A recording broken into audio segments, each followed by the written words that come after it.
Well, good morning. We're gathered here today on Treaty 6 territory, and I acknowledge the Métis people who share a deep connection to this land. I'm David Shepherd, the Alberta NDP health critic and the MLA for Edmonton-City Centre.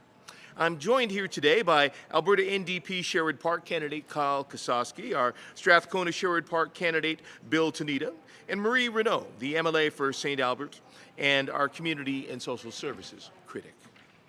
I'm also joined here today by Dr. Kim Anderson-Hill and Dr. Hilary Cornder of the Synergy Women's Wellness Centre, who you'll hear from in a moment.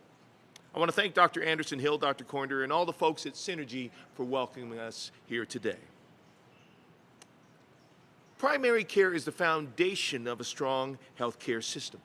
We need to support and invest in primary care to fix the challenges we are facing in our health system.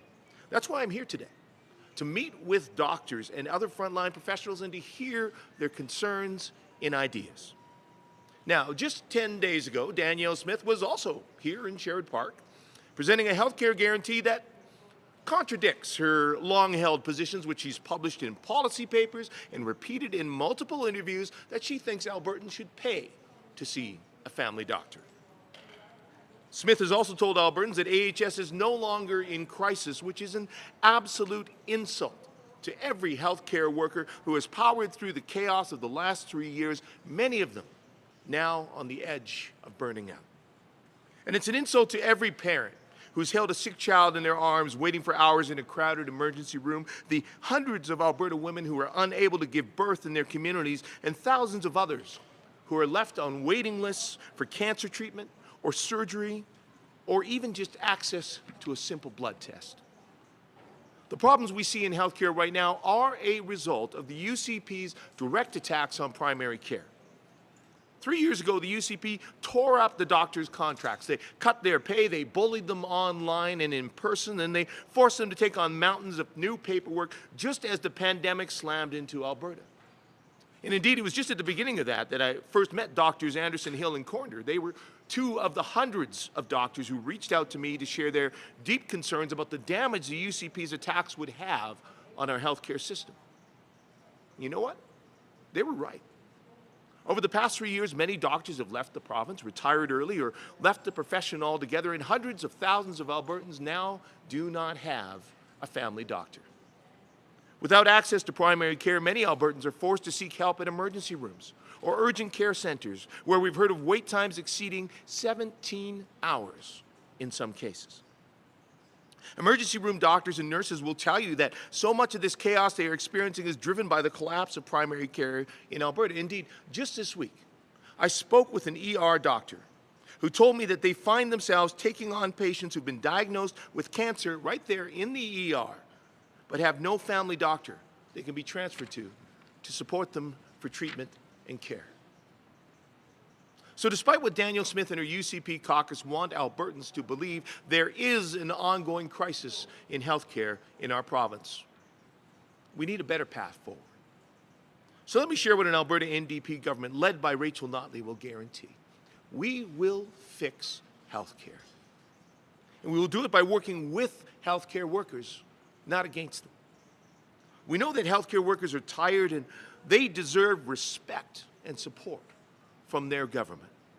Our vision for transforming primary care, a plan that was crafted with the collaboration and input of healthcare workers, was announced in February by our leader.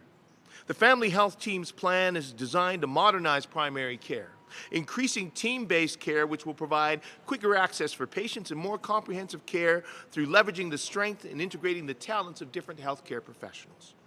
This plan will support 1 million more Albertans to be able to see a family doctor or another member of a health team within a day or two, close to home. Beyond strengthening primary care, there are many ways that we will improve health care. So considering where we are today, I'd like to share another recent healthcare commitment our leader made on International Women's Day, when she announced that an Alberta NDP government will provide universal access to free prescription contraception across the province. It's good health policy, it's good economic policy, and it is absolutely the right thing to do. And now, to speak more to some of these issues, I'd like to invite Dr. Cornder to the mic. Thank you, David. As a family physician who works in a community clinic as well as in a hospital setting, I can tell you that our healthcare system is under enormous stress. While this isn't a new issue, it has been amplified by a tumultuous few years. We have faced unprecedented times, and with this has come great uncertainty and strain on our healthcare system. The ripple effect of this crisis in primary care is far-reaching. For patients, it's waiting weeks to see their family physician if they even have one, and even longer waits to access specialist care. It's tremendously long wait times in emergency departments, and overall, concerns that access to timely and comprehensive care is far from ideal these days. For most physicians, and certainly those of whom I work alongside in primary care, it's the challenge of keeping clinics open and supporting staff and allied health teams with limited space and funding. It's the inability to access specialist care in a timely fashion, and the resulting need to care for more complex and acute patients in a system chronically strained and underfunded. It's more paperwork with less time.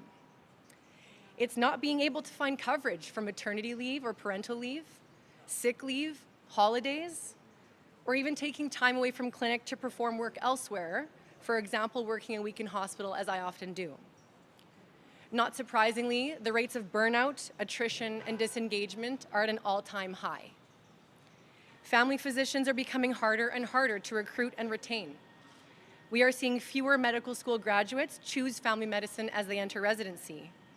And for those that do, less than half will choose to start their own practice with the intent of practicing the cradle-to-grave medicine that makes family medicine so unique. The result? Fewer family physicians to care for Albertans day-to-day and year-to-year. Limited access to primary and preventative care when we need it. Delays in care. Progression of disease that one would argue could have been avoided. Many would say that family physicians are the cornerstone of our healthcare system. We are the quarterbacks who work with many specialists and allied health teams to care for patients in their health journey. And while there is no easy solution to this crisis, we believe that a comprehensive family health teams approach, similar to what we do here, is key to providing the best patient care and alleviating stress on our system as a whole. Here at Synergy, we are a primary care team and a medical home. We do our best to provide our patients with the care that they need and to keep them out of emergency departments and urgent care centers. Within Synergy, we have access to several allied health professionals and services, including a lab, diagnostic imaging, physiotherapy, and several specialist services. We are also fortunate enough to have a number of GP specialists within our clinic, ranging from dermatology to orthopedics, mental health, long-term care, palliative care, diabetes, sports medicine, pediatrics, and women's health. However, the medical home that we run here is internally funded with partial support from our primary care network. This funding allows us to have some of the most amazing nurses who provide care to our patients and help to support the medical home. And as of this week, that funding also gives us access to behavioral health consultants who will help support the 37 doctors who care for nearly 40,000 patients, many of whom are in need of mental health services. So needless to say, we're pretty excited. Sadly, we don't have the means to support other in-house allied health teams, such as dietitians, social workers, and pharmacists. Studies have shown over and over that a comprehensive medical home is where patients receive the best care. It's where they can get timely access to their family physician and a number of other services that help promote the best health outcomes. On a more global scale, we also know that a stable medical home reduces strain on the system as a whole. Less ER visits for non-emergent issues, fewer hospitalizations due to chronic disease or preventable illnesses. This means shorter ER wait times and fewer costly hospital admissions, among many other benefits. Most family docs would tell you that they chose this career because of how gratifying and rewarding it can be. We are passionate about what we do. We simply need more supports to do it well and do it consistently. Whether in an urban or rural setting, every Albertan deserves access to a fully supported medical home. And our hope is that we continue to move towards this in the years to come. Thank you. Well, thank you, Dr. Conder. And I'd now like to introduce Dr. Anderson-Hill to share a few words. Thank you, David, and good morning. Let me start by saying that our passion here at Synergy is the health and the well-being of our patients. But in our current state of crisis, this is increasingly difficult to accomplish. I started the Synergy Women's Wellness Centre 12 years ago to address an issue I was witnessing as a family physician in a walk-in clinic I was working at. Women's health needs were not being addressed adequately in the community. Here, we are specialists in women's health who see other family doctors' patients by referral and manage numerous different women's health or gynecological issues that cannot be managed comfortably by their family doctor. Our physicians have completed supplemental training in numerous women's health topics and have acquired those extra skills to be able to fill the gap in our current healthcare system.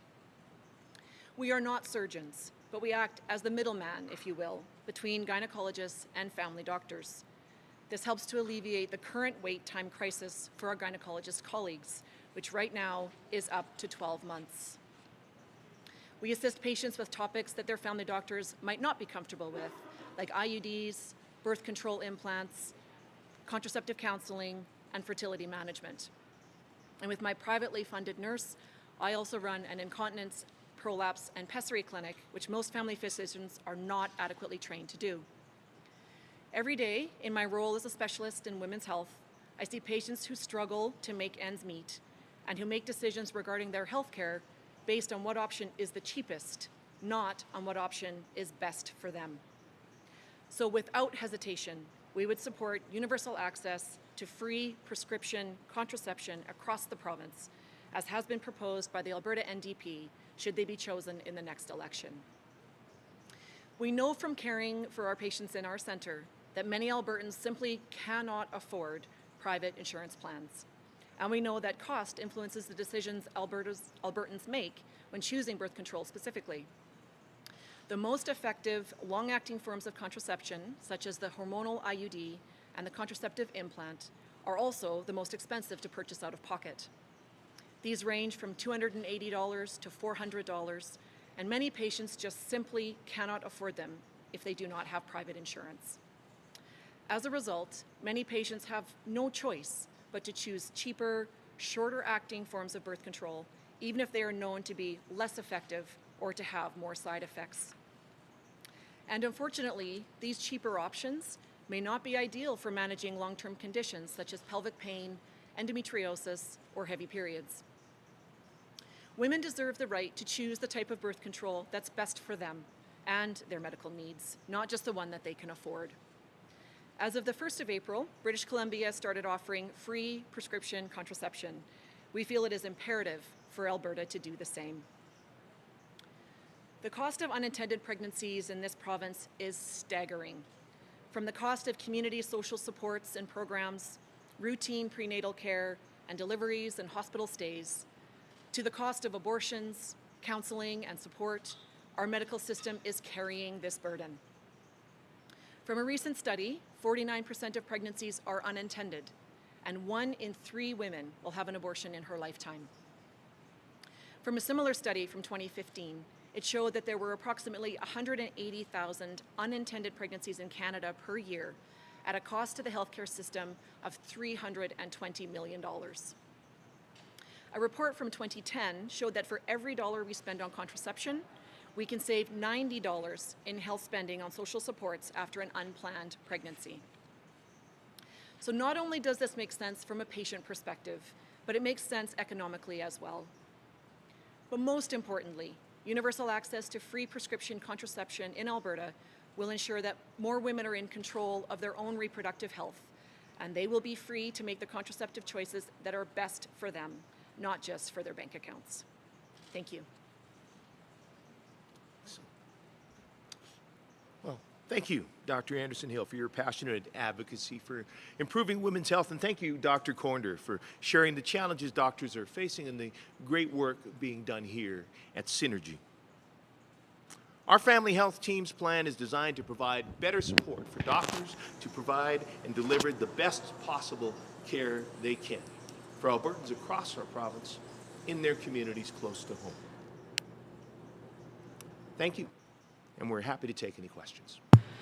Thank you. Just a reminder, if you're on Zoom, it's the raise hand function. If you're on the phone, it's *9. One question and one follow-up. We'll start in the room.